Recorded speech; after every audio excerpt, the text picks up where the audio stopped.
الثانية.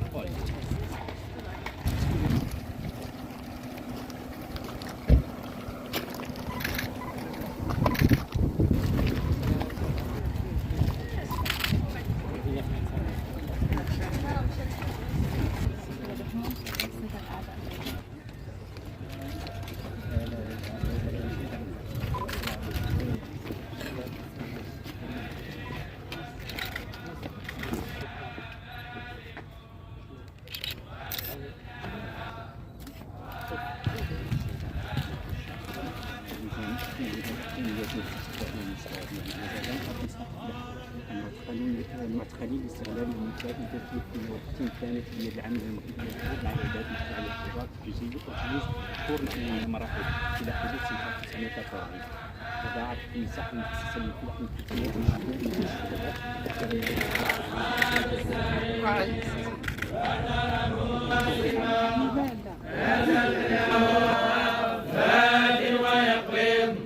لا يمسكهن بالهاد الذي هو جند لكم ينصركم من دون الرحمن إن الكافرون إلا في غرور. العذاب أليم قولوا أريد ردنا فستعلمون من هو فيه حكم كم يأتيكم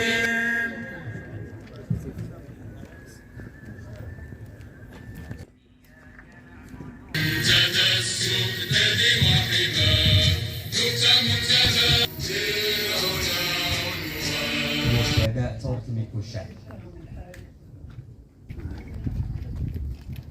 لا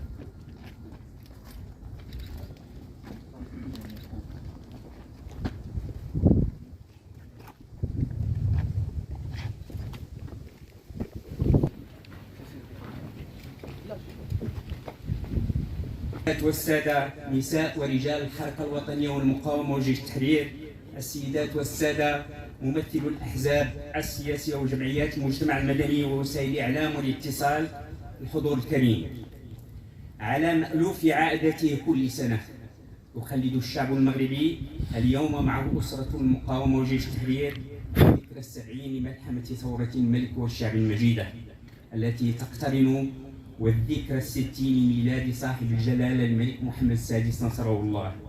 سنة حميدة دأبت عليها المندوبية السامية لقدماء المقاومة وأعضاء جيش التحرير والمجلس الجماعي بالحوزية على تنظيمها تحت إشراف السلطات المحلية.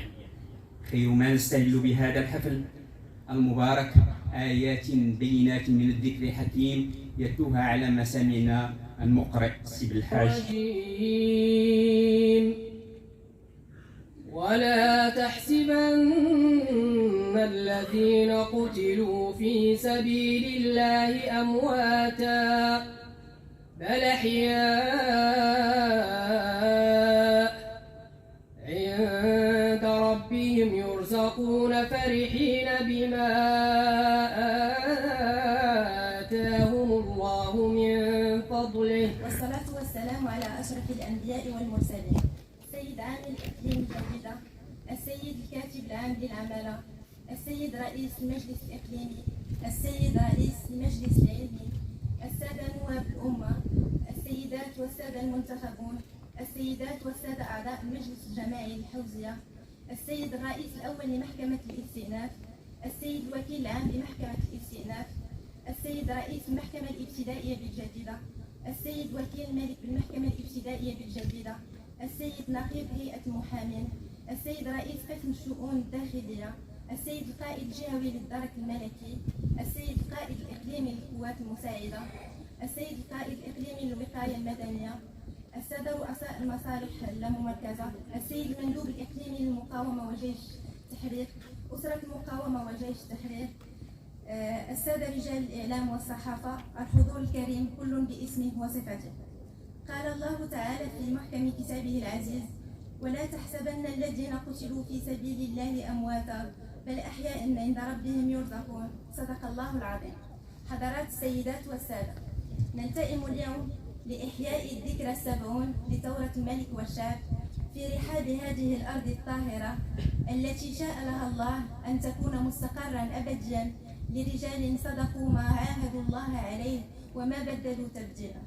هي ذكرى عزيزة وغالية على قلوب كل المغاربة لأنها المحطة المفصلية. نحلل ذكرى ثورة الملك والشعب، نستحضر أمسيتها الكبيرة في تاريخ بلادنا المليء بالملاحم والبطولات، لنرسخ للأجيال الحاضرة والقادمة قيم المواطنة المؤصلة على حب الوطن، ولأن حب الأوطان من الإيمان. بين ملك آخر المنفى على التفريط في سيادة وحرية وطنه، وبين شعب أبي هب للدفاع. ثورة الملك والشعب هي إحالة على محطة حاسمة في مسيرة